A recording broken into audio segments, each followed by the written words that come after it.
Berjumpa lagi kita di ibadah hari Sabtu bersama saya Ibu Desian dan saya Ibu Priska. Nah, anak-anak, sebelum kita memulai ibadah kita, terlebih dahulu kita mengambil satu dulu. Satu dulu dimulai.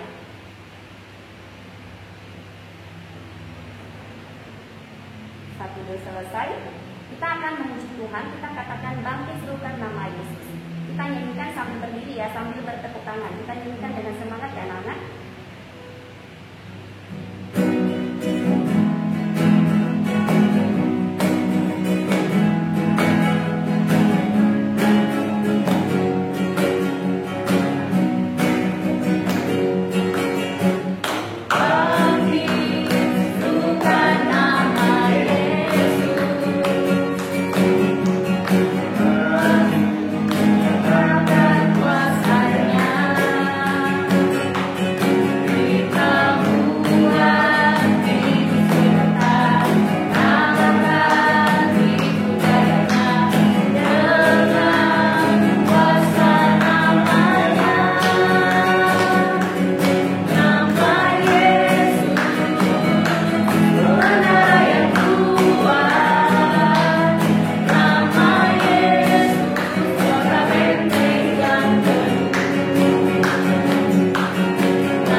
Tuhan Yesus, kami ucap syukur kepadamu untuk segala kebaikan Tuhan dalam hidup kami, sehingga pada hari ini ya Tuhan, kami semua anak-anak-Mu dapat melakukan ibadah kami dengan baik.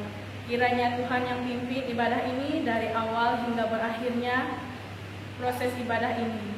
Semoga ibadah ini dapat berjalan dengan baik ya Tuhan. Tuhan Yesus, kami juga berdoa untuk bangsa dan negara kami. Kiranya bangsa Indonesia terbebas dari virus corona.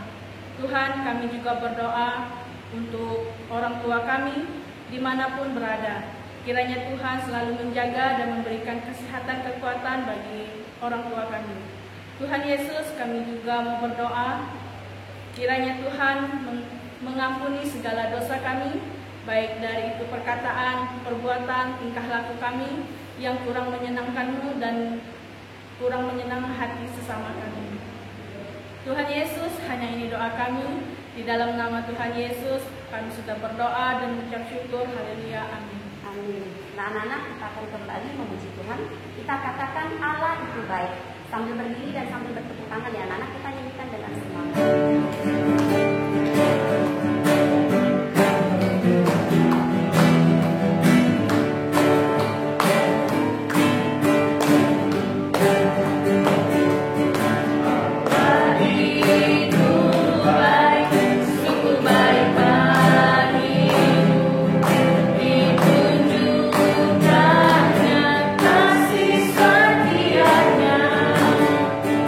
Dia menyediakan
akan memuji Tuhan dengan lagu pujian Betapa Hatiku Berterima Kasih. Dengan sikap berdoa ya anak-anak.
Anak-anak duduk dengan tertib.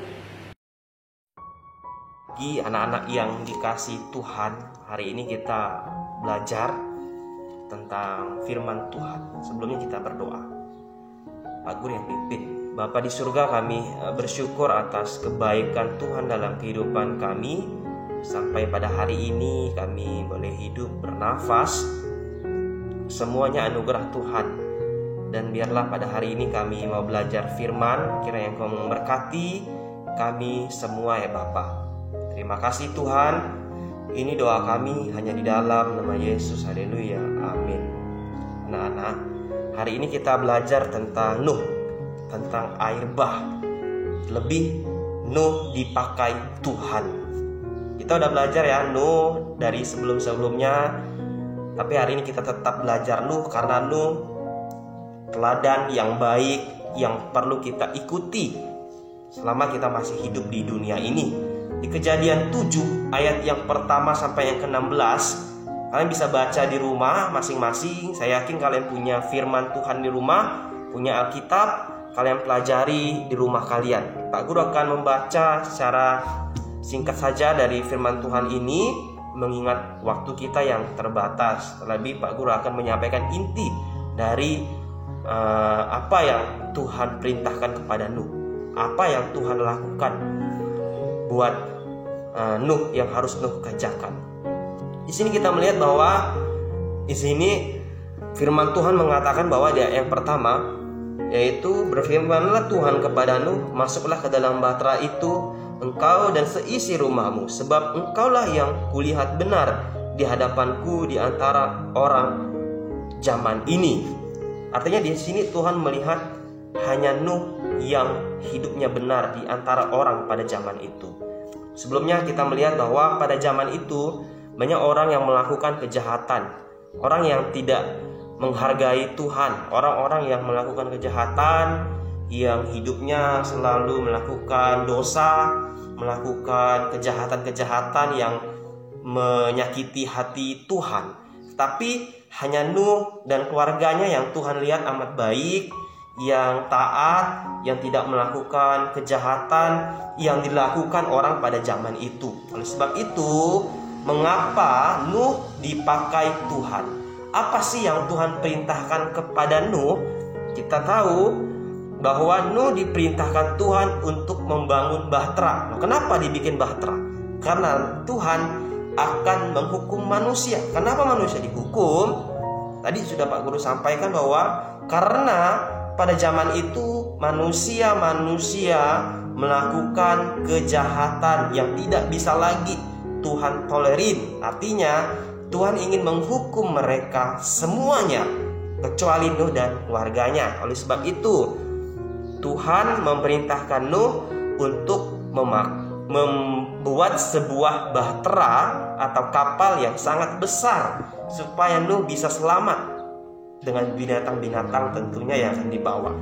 Nah, ini yang poin pentingnya, bahwa kenapa Nuh dipakai Tuhan? Karena dia taat dan setia kepada Tuhan. Nah, kita lihat akhirnya Nuh diperintahkan Tuhan untuk membuat bahtera. Sini Tuhan menyuruh Nuh bikin bahtera, tetapi bukan di tepi sungai atau di tepi laut. Kenapa?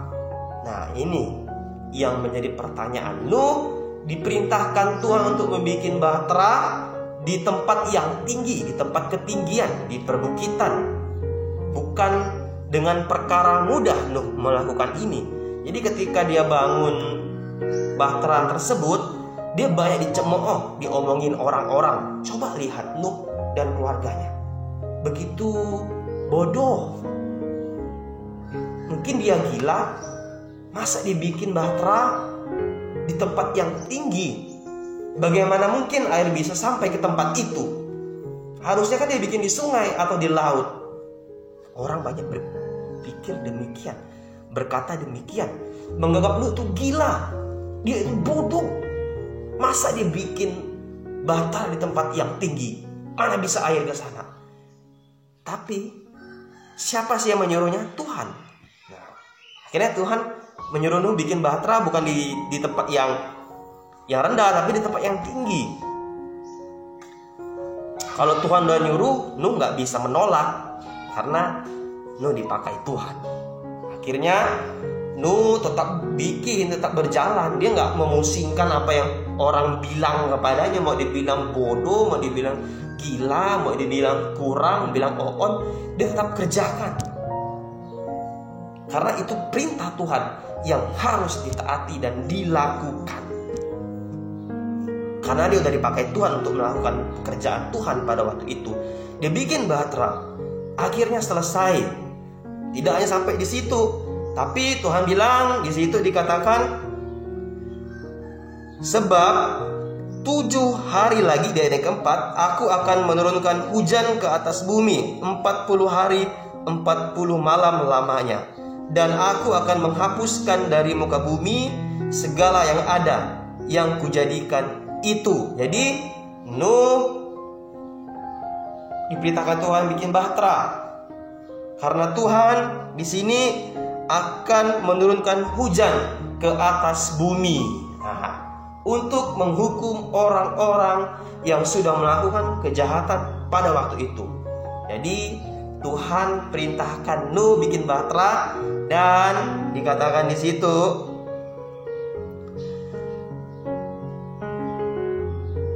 masuklah Nuh ke dalam bahtera itu bersama-sama dengan anak-anaknya, di ayat yang ke-7 ya, dan istri anak-anaknya karena air bah itu. Dan di situ juga Tuhan bilang, dari binatang yang tidak haram dan yang haram, dari burung-burung, dari segala yang merayap di muka bumi, datanglah sepasang mendapatkan Nuh ke dalam bahtera itu, jantan dan betina, seperti yang diperintahkan Allah kepada Nuh. Akhirnya di situ kan Tuhan memerintahkan Nuh untuk masuk ke dalam bahtera tersebut dengan binatang-binatang yang dibawanya, masing-masing sepasang. Binatang yang haram, yang tidak haram, dimasukkan ke dalam bahtera. Kenapa? Supaya tidak punah. Kalau tidak dimasukin ke dalam bahtera tersebut, binatang itu akan lenyap seiring dengan air bah yang turun ke atas bumi. Kita melihat lagi. Jadi di ayat yang ke-10, ketika sudah masuk semuanya, setelah 7 hari datanglah air bah meliputi bumi. Setelah 7 hari, artinya Tuhan bukan omong kosong, tapi benar-benar melakukan. Karena manusia udah jahat, manusia udah melakukan kejahatan yang tidak menyenangkan hati Tuhan. Tuhan hukum mereka dengan air bah. Manusia yang tadi, orang-orang tadi yang mengolok-olok Nuh, yang bilang Nuh gila lah, yang bilang Nuh bodoh lah, akhirnya hanya bisa apa mereka? Bisa meratapi kesengsaraannya, karena mereka nggak bisa selamat lagi. Setelah 7 hari datanglah air bah meliputi bumi. Jadi pada waktu umur Nuh 600 tahun, pada bulan yang kedua, pada hari yang ke-17 bulan itu, pada hari itulah terbelah segala mata air samudra raya yang dahsyat, dan terbukalah tingkap-tingkap langit, dan turunlah hujan lebat meliputi bumi 40 hari 40 malam lamanya. Berapa hari? 40 hari 40 malam lamanya air atau hujan terus menerus. Akhirnya hari pertama hujan, hari kedua hujan, dan hari demi hari hujan. Air semakin meninggi, menutupi rumah-rumah, menutupi pohon-pohon, dan akhirnya menutupi bukit dari tempat bahtera itu. Akhirnya tidak ada tempat untuk manusia menyelamatkan diri kecuali Nuh dan keluarganya tadi yang sudah masuk ke dalam bahtera. Nah, artinya di sini apa? Kenapa Nuh bisa dipakai Tuhan untuk melakukan pekerjaan yang seperti ini? Karena Nuh taat. Karena Nuh hidupnya itu benar di hadapan Tuhan. Kalau kita mau melihat lagi kata firman Tuhan di sini, kenapa Nuh diizinkan masuk ke dalam bahtera tersebut? Sebab Tuhan melihat hanya engkaulah yang kulihat benar di hadapanku pada waktu itu. Tidak ada orang lain yang seperti Nuh. Hanya Nuh yang Tuhan lihat benar, yang Tuhan lihat setia kepadanya. Oleh sebab itu, kalau kita mau dipakai Tuhan, anak-anak, kita harus taat kepada Tuhan. Di sekolah, taat kepada gurumu. Gurumu bilang, kerjakan tugas ini, lakukan. Jangan tunggu-tunggu lagi. Di rumah, orang tua bilang, bereskan tempat itu, bereskan. Jangan tunggu-tunggu lagi. Orang tua bilang, tolong ke warung, beli garam, lakukan. Taat. Karena engkau udah taat sama orang tua, otomatis kamu taat kepada Tuhan. Kalau kita mau dipakai Tuhan seperti yang Nuh lakukan, kita harus setia kepada Tuhan, karena Tuhan suka dengan orang yang setia, yang taat. Akhirnya ketika Nuh sudah bangun ini semua, sudah melakukan apa yang diperintahkan Tuhan, Nuh dan keluarganya selamat. Kalau kita mau selamat, kalau kita mau diberkati Tuhan, kalau kita mau dipakai Tuhan, kita harus taat seperti Nuh. Setia, rajin ibadah, rajin berdoa, rajin membaca Alkitab, membaca firman Tuhan, merenungkan firman Tuhan, dan hidup benar di hadapan Tuhan. Tuhan bilang jangan mencuri, Tuhan bilang jangan ngomong kotor, jangan bersaksi dusta. Lakukanlah supaya kita berkenan di hadapan Tuhan, dan kita bisa dipakai Tuhan untuk menjadi berkat bagi banyak orang. Nah, ini firman Tuhan kita pada hari ini. Kiranya Tuhan memberkati kita semua, tetap sehat dan tetap kuatkan imun kita. Terima kasih, Tuhan Yesus. Anak, nah kalian sudah mendengarkan firman Tuhan dari Pak Richard. Selanjutnya kita akan berdoa lagi. Semuanya lipat tangan, tutup mata dan tundukkan kepala ya. Bapa, kami berterima kasih melalui firman-Mu kami diajarkan bahwa ketika kami hidup taat, kami hidup sesuai dengan kehendak Tuhan, maka Tuhan akan memakai kami. Dan tolong kami Tuhan supaya kami sungguh-sungguh memberikan hidup kami untuk dipakai Tuhan seperti Tuhan memakai Nuh. Terima kasih Tuhan, biarlah kami senantiasa hidup takut akan Tuhan. Terima kasih Tuhan, di dalam nama Tuhan Yesus kami mengucap syukur dan berdoa. Amin. Baik anak-anak, terima kasih karena kalian sudah setia mengikuti ibadah. Nah, kalian yang sudah melihat dan menyaksikan video ini, silakan tulis kembali ya. Tinggal kalian copy paste yang kemarin itu ya, kirim lagi ke WA Pak Indro ya. Tulis nama kalian, kelas kalian, apa judulnya, apa nats Alkitabnya, siapa yang pimpin pujian, siapa juga yang bawa firman Tuhan. Nah, setelah kalian tulis, kalian tinggal kirimkan ke Pak Indro ya. Dan juga tidak hanya hari Sabtu, hari Minggu juga setelah kalian menyaksikan, silahkan kalian kirim ke Pak Indro biar Pak Indro data. Baiklah, itu saja pengumuman hari ini. Terima kasih, Tuhan Yesus memberkati kalian semuanya.